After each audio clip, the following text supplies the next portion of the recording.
Nah, ini kita masuk ke teka-teki dulu ya Kak Ade. Mungkin kira-kira teman-teman ada yang tahu nggak kita mau bahas platform apa dulu? Mungkin Kak Ade boleh bantu. YouTube ya. YouTube. Nah, oke, kita bakal bahas YouTube. Aku bakal kasih sedikit tipsnya buat teman-teman. Boleh di slide selanjutnya.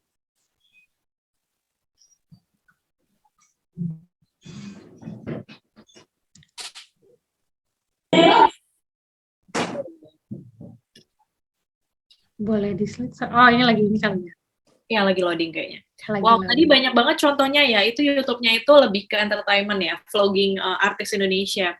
Karena sekarang kita tahu teman-teman ya, artis aja udah lebih kreatif ya. Dia udah pekerjaan sebagai artis di TV, nyanyi juga, tapi move juga ke YouTube. Tuh, pendapatannya itu buah dari kreativitasnya gitu.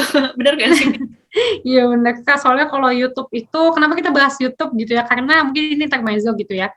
Udah bisa di gitu. Jadi kalau YouTube itu sebenarnya menurut aku, kalau teman-teman ingin menghasilkan cuan yang lebih, YouTube itu adalah tempat yang paling, kalau menurutku yang paling tepat gitu ya, karena dari AdSense-nya juga lumayan. Kalau teman-teman udah punya personal branding, saya teman-teman bikin konten di YouTube, misalnya cara memperbarui CV di LinkedIn gitu. Sesimpel itu, teman-teman bikin, oh ternyata yang nonton udah 200.000 nih, yang nonton 200.000 itu mungkin dapat lah UMR Jakarta tuh udah dapat gitu. Jadi menurutku adalah kalau misalnya teman-teman pengen, aku pengen nih personal branding aku diarahkannya nanti biar bisa jadi karir aku yang menghasilkan uang gitu. Nah ini salah satunya adalah di platform YouTube. Nah ini aku ada tipsnya ketika memang teman-teman udah tahu nih kelebihan kekurangan teman-teman apa, dan udah tahu konten apa yang akan dijual oleh teman-teman yang nantinya bisa jadi personal branding teman-teman. Teman-teman bisa memulai satu, tentukan jenis konten apa yang teman-teman buat. Jadi kalau di YouTube ini ekosistemnya mungkin agak beda dengan TikTok. Kalau di YouTube ini teman-teman harus banget konsisten. Gitu. Jadi teman-teman udah membranding misalnya sebagai diri teman-teman yang suka masak gitu. Nah nanti kedepannya teman-teman harus membranding seperti ini. Yang adalah bikin konten script gitu. Jadi sebelum teman-teman tag YouTube gitu, teman-teman harus bikin ini adalah materi yang memang aku mau bagikan gitu ke audiens atau ke teman-teman di media sosial gitu ya. Sebelum bikinnya, teman-teman harus lihat kira-kira di detik pertama apa sih yang menjual gitu. Kira-kira apa sih yang bikin orang tertarik dengan konten kita. Kira-kira apa yang menjadi pembeda konten kita dengan konten orang-orang lain. Kenapa sih orang-orang lain itu bisa terkenal gitu ya. Kayak misalnya kita tahu di YouTube itu ada Raditya Dika, ada Arif Muhammad. Karena mereka itu orisinal gitu. Jadi mereka itu punya ciri khas yang memang melekat pada diri mereka sendiri. Jadi sebelum teman-teman bikin skrip dan konten, teman-teman harus menemukan ciri khasnya dulu. Yang ketiga, teman-teman bisa mulai belajar aplikasi editing.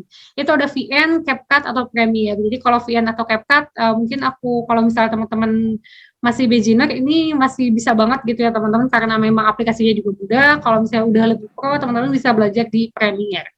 Lalu yang keempat, teman-teman bisa tag konten, lalu upload itu ke YouTube. Bisa lanjut. Nah, ini adalah kekuatan YouTube gitu. Jadi ketika memang teman-teman pengen jadi YouTuber gitu, ini karena memang kerjaan aku setiap hari itu di YouTube gitu ya. Tiap hari aku mantengin YouTube-nya Bobo gitu. Teman-teman kalau ingat Bobo, YouTube-nya Nova yang di Kompas itu, sebenarnya ada 3 kekuatan di YouTube. Yang pertama adalah thumbnail yang menarik. Kenapa sih kalau thumbnail yang menarik ini yang paling disorot sama YouTube? Karena kalau di YouTube itu pertama kali yang kita lihat adalah thumbnailnya gitu. Ketika teman-teman mencari misalnya cara memutihkan wajah atau cara memutihkan badan gitu, misalnya kalau cewek-cewek kan gitu, cara mencerahkan wajah. Ketika teman-teman cari, oh ternyata ini thumbnailnya menarik dan judulnya menarik, gue mau klik ini nih. Nah itu yang harus teman-teman siasati. Yang kedua ini SEO, ini panjang.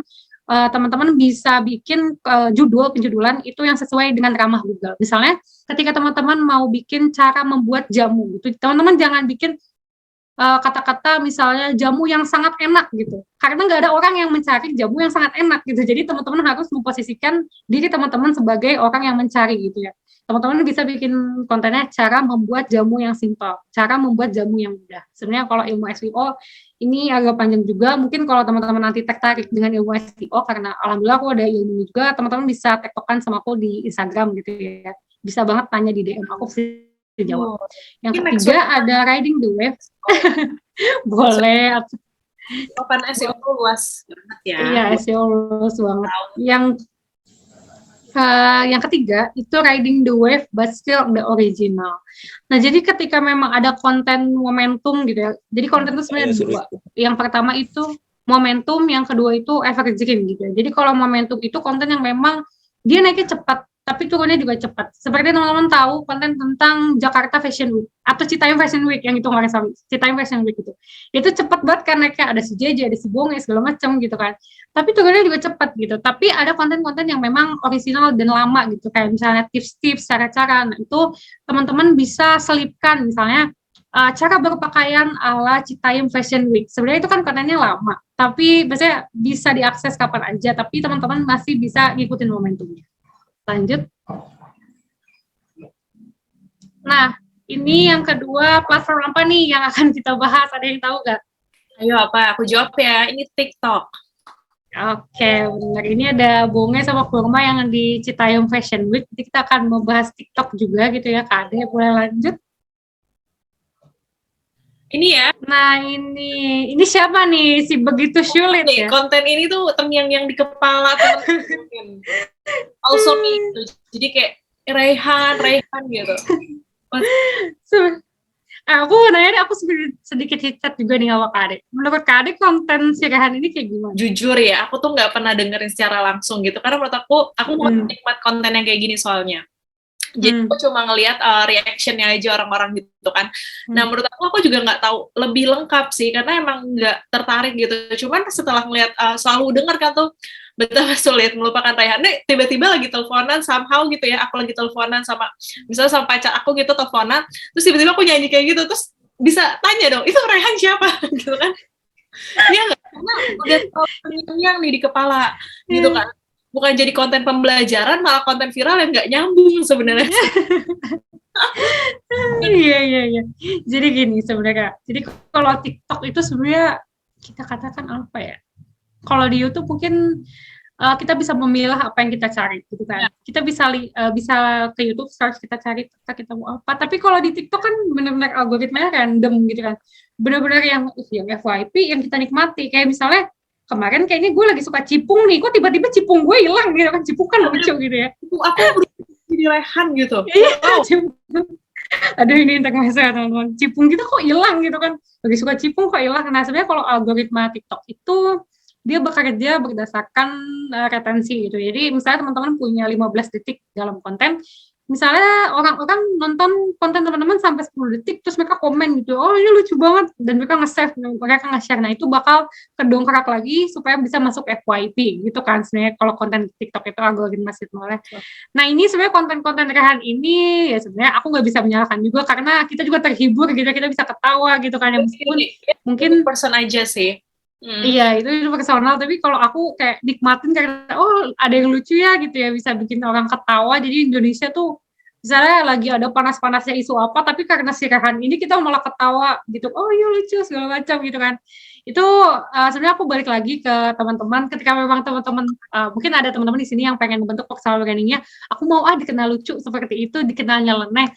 Nah teman-teman harus kuat gitu ya Kak Ade ya, harus kuat kayak ini apa sih konten viral nggak jelas gitu ya, ini kayak gini doang viral gitu. Teman-teman harus kuat juga ngadepin itu gitu ya. Tapi kalau misalnya teman-teman ingin membranding teman-teman, misalnya aku menjadi mbak-mbak yang ada in my life di korporat gitu kan, itu kan komennya bakal bisa, oh iya kayaknya seru banget ya kerja di gedung-gedung tinggi gitu, kayak living the dream gitu, kayak gitu-gitu kan. Nah ya view-nya udah gedung-gedung gitu sih. Iya, view-nya udah gedung-gedung gitu ya. Dan seru juga ya ternyata jadi budak korporat. Aku mau belajar, misalnya aku mau belajar lebih giat lagi apa gitu, biar kerja di gedung-gedung tinggi. Nah itu kan jadi bisa menginfluence teman-teman yang memang belum pada saatnya gitu kan. Nanti mereka bisa kerja keras gitu, mereka bisa, aku mau ikut webinar ini, aku mau ikut pelatihan ini gitu, supaya bisa masuk company yang mereka impikan gitu ya. Yang terpenting adalah ketika teman-teman mau mulai jadi TikTokers adalah yang pertama, be yourself gitu. Jadi ini balik lagi ke poin penting personal branding. Jadi personal branding itu adalah bukan pencitraan gitu ya teman-teman, tapi memang teman-teman menguatkan apa yang jadi kelebihan teman-teman. Jadi bedanya personal branding sama pencitraan. Kalau pencitraan itu teman-teman fake gitu ya. Jadi kayak teman-teman nggak ngerti, bukan orang yang seperti itu, tapi teman-teman menunjukkan, nah itu baru pencitraan. Tapi ketika teman-teman misalnya punya bakat, terus di show gitu ya, yang di sosial media, nah itu adalah membuild personal branding. Yang kedua, itu teman-teman harus konsisten untuk membuat konten 3 sampai 4 kali seminggu. Jangan belang bentong gitu ya, kalau ada yang orang Sunda nggak di sini. Orang Sunda tuh kayak, misalnya seminggu konten mau full gitu, tapi minggu depannya enggak, jangan kayak gitu. Karena kalau di TikTok itu algoritmanya, ketika memang teman-teman dikasih chance sama TikTok FYP, nanti bakal bisa kasih chance yang lebih besar lagi kalau teman-teman konsisten. Jadwalkan aja, misalnya seminggu aku mau 3 kali nih konten, Senin, Rabu, Jumat gitu. Misalnya jam 4 posting gitu. Nah, ketika kayak gitu, algoritma teman-teman di TikTok bakal lebih bagus lagi. Yang ketiga, riding the wave, ikut momentum dan tren skin. Nah, mungkin kalau di TikTok yang agak susahnya kayak gini. Ketika memang teman-teman ada konten yang viral, teman-teman bisa kayak sesuaikan lagi nih dengan personal branding. Oh, kayaknya si Rehan ini seru ya, gue bisa nih bikin konten tentang Rehan tapi day in my life gitu ya, sambil lucu-lucuan gitu. Misalnya pakai sound Rehan gitu ya, atau misalnya parodi segala macam. Nah, algoritma TikTok itu seperti itu teman-teman. Jadi teman-teman bisa ikutin trendsnya, atau kalau tips dari aku, kalau teman-teman yang tiktokers jangan lupa hashtag sama sounds gitu, jadi sounds yang viral dan hashtag yang viral. Yang keempat, tag konten dan upload. Oke, boleh dilanjut Kak.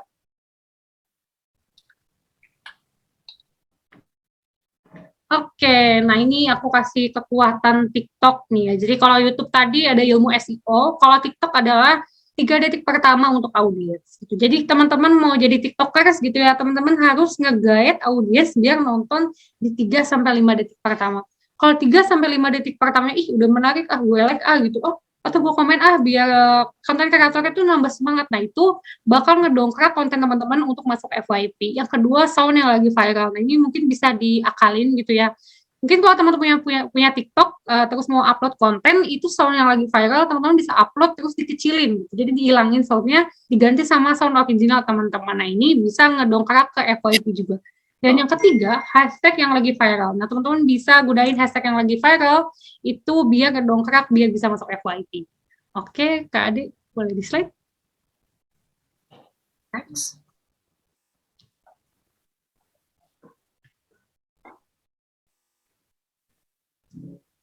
Lagi proses nih Kak. Mungkin kita tanya-tanya kali ya Kak. Boleh, lagi teman-teman.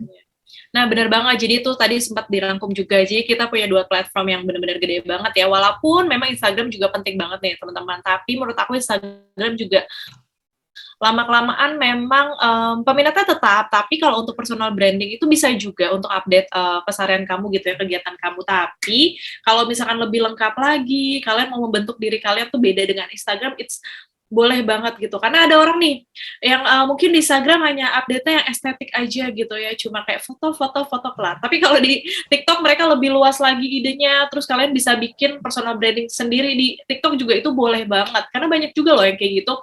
Mereka lebih nyaman punya followers di TikTok tuh yang mungkin ya, kalau di TikTok itu kan banyak nggak kenal sama partner kerja, ya nggak sih? Terus mungkin alumni SMA dan lain-lain gitu. Jadi mereka nggak terlalu terganggu sama, aduh kalau aku upload ini bakalan gimana-gimana. Tapi kalau di TikTok itu kan followersnya luas ya, nggak kenal siapapun dan juga nggak harus kenalan sama partner kerja dan lain-lain. Jadi nih teman-teman jadi bisa mengekspresikan konten kalian, ide kalian tuh bisa lebih luas lagi kalau di TikTok, kalau menurutku ya, kayak gitu. Jadi bolehlah kalian sekali-sekali membuka TikTok itu untuk bikin konten-konten yang pastinya positif.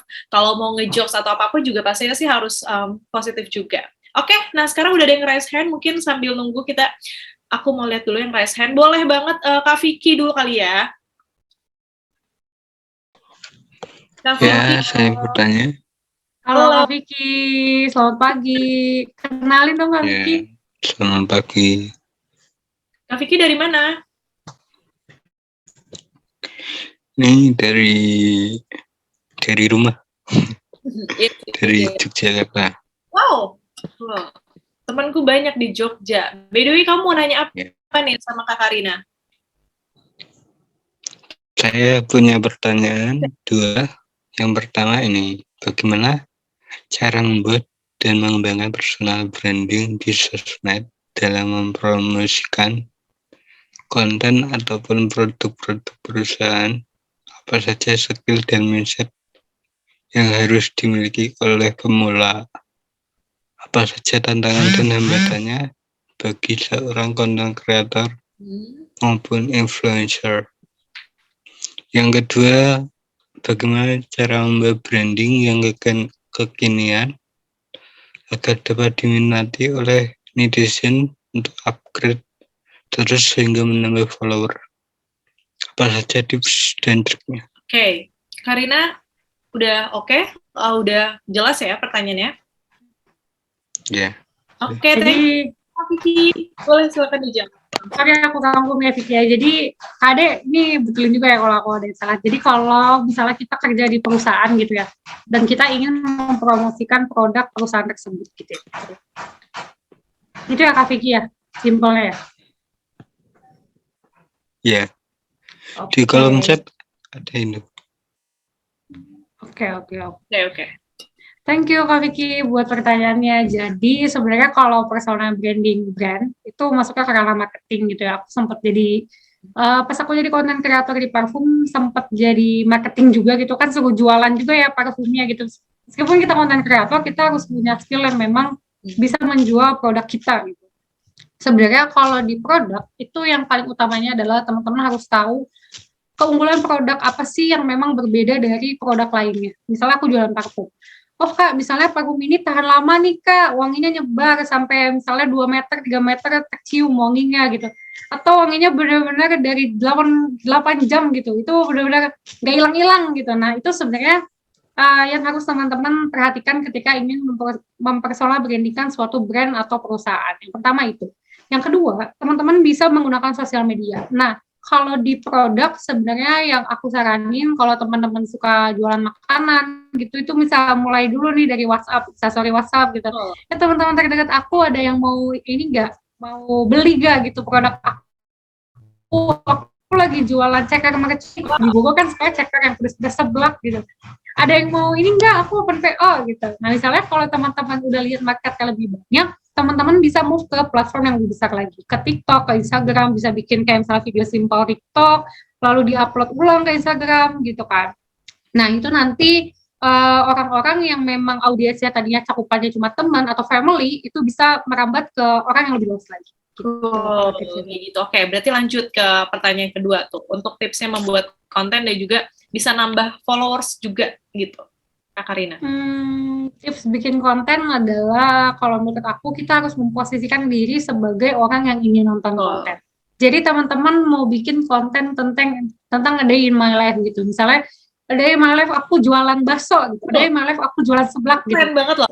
Konten itu by the way untuk TikTok itu benar-benar engagement-nya itu luar biasa untuk keseharian gitu.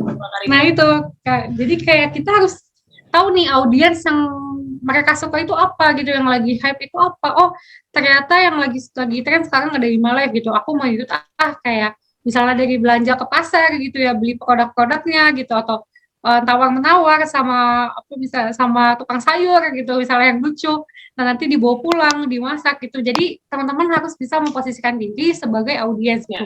Ketika teman-teman misalnya udah edit, terus misalnya udah beres nih mau diupload, di play ulang, oh kayaknya ini seru deh, ini bakal chance buat FYP ya gitu. Kayaknya, nah itu teman-teman bisa langsung upload gitu. Yang pasti adalah yang aku highlight, teman-teman harus memposisikan diri sebagai audiens gitu. That's cool. Nah,